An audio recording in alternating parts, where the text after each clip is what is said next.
বাংলাদেশ ও ভারতের মধ্যে সম্পাদিত গঙ্গার পানি বণ্টন চুক্তি কখন শেষ হবে? সঠিক উত্তর 2026 সালে।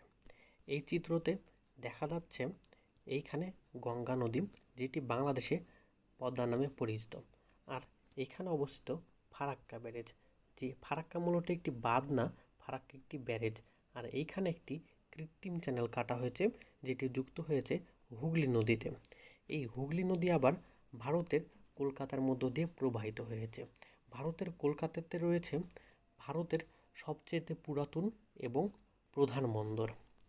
এই বন্দরের পলি সরানোর জন্য কিন্তু 1991 সালে এই গঙ্গার ব্যারেজ নির্মাণের প্রকল্প হাতে নেওয়া হয়, যেটি শেষ হয় 1974-75 সালে।